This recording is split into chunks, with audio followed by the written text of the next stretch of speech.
Assalamualaikum warahmatullahi wabarakatuh. Bertemu lagi dengan Bu Ria. Hari ini kita akan pelajari iman kepada hari akhir dengan judul Meyakini hari akhir mengakhiri kebiasaan buruk. Kita saksikan bersama ya.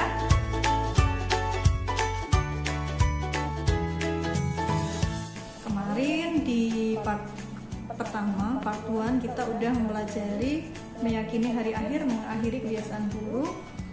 Nah, sekarang kita akan mempelajari penjelasan proses kehidupan di alam akhirat. Di sini Bu Ria sudah membuat peta konsepnya. Yang kita akan pelajari adalah macam-macam kiamat. Ada kiamat sugro dan kiamat kubro, dan nanti akan dilanjutkan kehidupan di alam akhirat yang dimulai dari yaumul barzah, yaumul ba'ats, yaumul hasyr, yaumul mizan, dan diakhiri surga atau neraka. Nah, materi kita yang pertama nih, macam-macam hari kiamat. Yang kedua, proses kehidupan di akhirat. Macam-macam hari kiamat sudah kita ketahui bersama bahwa kiamat itu ada dua macam, yaitu kiamat sugro dan kiamat kubro. Kiamat sugro atau kiamat kecil pengertiannya adalah rusaknya sebagian makhluk, misalnya kematian, bencana alam, gempa bumi, gunung meletus, banjir, dan sebagainya. Untuk kiamat sugro ini sudah sering kita lihat, kita saksikan bersama. Jadi tidak ada yang bingung ya. Kemudian yang kiamat kubro. Nah, ini dahsyat sekali. Kiamat kubro adalah kiamat besar, yang pengertiannya adalah hancurnya alam semesta dengan segala isinya secara serempak, atau berakhirnya seluruh kehidupan makhluk alam secara serempak, secara bersama-sama, secara seketika. Untuk kiamat kubro ada step-stepnya. Nah, yang pertama, ketika kiamat kubro itu terjadi, malaikat Israfil akan meniup sangkakalanya untuk yang pertama.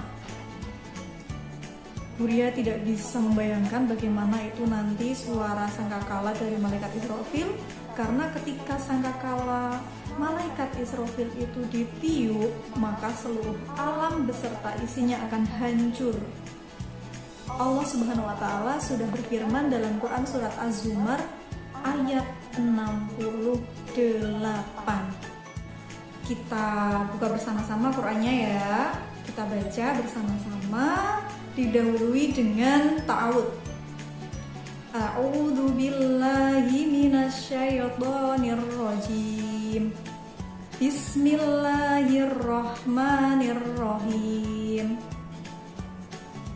Wa nufikha fis-suri fasa'iqa man fis samawati wa man fil ardi illa man sya'allah. Tsumma nufikha fihi ukhra fa idahum qiyamun yanzurun. Shadaqallahul adzim. Artinya, dan tiuplah sangkakala, maka matilah siapa yang di langit dan di bumi, kecuali siapa yang Allah kehendaki. Kemudian ditiup sangkakala itu sekali lagi, maka tiba-tiba mereka berdiri menunggu putusannya masing-masing. Jadi malaikat Israfil itu meniup sangkakala 2 kali. Yang pertama, seluruh yang ada di muka bumi ini hancur dan meninggal. Yang kedua, sangkakala itu ditiup, maka semua yang sudah meninggal tadi akan berdiri, dihidupkan kembali. Yang kedua, setelah sangkakala ditiup oleh malaikat Israfil, maka langit terpecah belah, matahari digulung, bintang-bintang berjatuhan, lautan meluap, gunung seperti bulu yang berhamburan, dan manusia seperti anai-anai yang berterbangan. Bisa kita bayangkan bagaimana hancurnya, bagaimana rusaknya bumi dan seisinya. Tidak hanya yang ada di depan kita saja, tapi yang ada di langit, yang ada di laut, semuanya hancur lebur. Masya Allah. Nah, Allah Subhanahu wa Ta'ala berfirman dalam Quran surat Muzammil ayat 18. Mari bersama-sama kita buka Qurannya lagi. Kita baca, didahului dengan bacaan ta'awud. A'udzu billahi minasyaitonir rajim. Bismillahirrahmanirrahim. As-samaa'u munfatirun bih, kana wa'duhu maf'ula. Yang artinya langit terbelah pada hari itu, janji Allah pasti terlaksana. Nah, kita semua nggak ada yang tahu kapan kiamat itu akan datang, tapi yang pasti janji Allah pasti terlaksana. Karena wa'duhu maf'ula, bahwa kiamat pasti akan terjadi. Nah, selanjutnya Kuria ada bagian atau proses kehidupan di alam akhirat. Yang pertama di situ ada alam roh. Jadi sebelum kita dikandung oleh ibu kita ada di alam roh. Selanjutnya kita ada di alam kandungan. Di dalam perut ibu 9 bulan kita hidup di perut ibu di alam kandungan. Selanjutnya kita dilahirkan di dunia. Nah, sekarang kita posisinya ada di dunia ini. Selanjutnya setelah nanti kita meninggal, kita ada di alam kubur. Kita nggak tahu ya, kita bisa menghadapi kiamat kubro atau tidak. Yang pasti kiamat sugro pasti akan kita alami. Nah, kita akan ada di alam kubur. Setelah di alam kubur, kita menuju kehancuran alam semesta.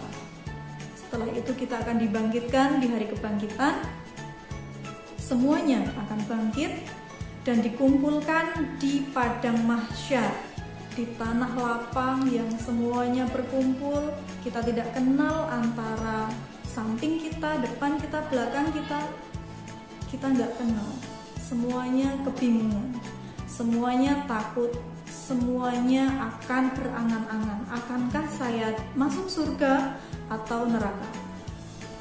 Nah, setelah di padang mahsyar, kita yang memiliki hafalan Quran, kita yang meyakini syafaat Nabi akan diberi syafaat. Bagi yang tidak memiliki itu, wallahu a'lam. Setelah di syafaat, kita menuju hisab. Hisab itu apa? Hisab itu perhitungan. Perhitungan amal kita di dunia. Jadi, kita di dunia berbuat baik sekecil apapun akan dihitung amalnya. Berbuat jahat sekecil apapun akan dihitung amalnya juga. Selanjutnya, setelah dihisab, kita akan penyerahan catatan amal. Di situ nanti setelah amal dicatat akan ditimbang, yaumul mizan. Amal akan ditimbang berat mana. Nah, disitulah nanti akan ada kesimpulan. Kita melewati sirot atau jembatan dan masuk surga atau neraka. Peristiwa yang berhubungan dengan hari akhir, seperti yang tadi Buria jelaskan. Nah, yang pertama, setelah manusia meninggal, itu manusia akan berada di yaumul barzah atau biasa disebut dengan alam kubur. Masa atau waktu antara sesudah meninggalnya seseorang sampai menunggu datangnya hari kiamat. Jadi alam barzah ini seperti masa transisi ya. Setelah kita meninggal, kita menunggu waktunya kiamat datang. Hal tersebut ada di dalam Quran surat Al-Kahfi ayat 99. Nah, yang kedua, Yaumul Ba'ats. Yaumul Ba'ats adalah masa dibangkitkannya manusia dari alam kubur, mulai dari manusia pertama sampai manusia terakhir.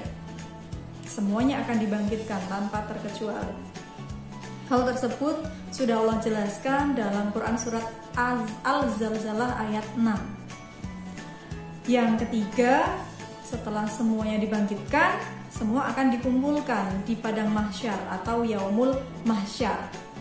Yaumul mahsyar ini adalah masa dikumpulkannya manusia di padang mahsyar untuk dihisab atau diperhitungkan amal kebaikan dan keburukannya sesuai dalam Quran surat Ibrahim ayat 48. Yang keempat, setelah manusia itu dibangkitkan, dikumpulkan, maka akan dihisab atau diperhitungkan amalnya, yaumul hisab. Setelah dihitung akan ditimbang amalnya atau yaumul mizan. Jadi biasanya anak-anak itu suka bingung antara yaumul hisab dan mizan. Mohon diingat-ingat kembali, hisab itu masa perhitungan amal, sedangkan mizan adalah penimbangan amal. Yaumul hisab dan yaumul mizan telah Allah jelaskan dalam Quran surat Yasin ayat 65. Selanjutnya, manusia menuju jembatan, yaitu syirat. Jembatan atau jalan yang menghubungkan atau menghantarkan manusia ke surga atau neraka.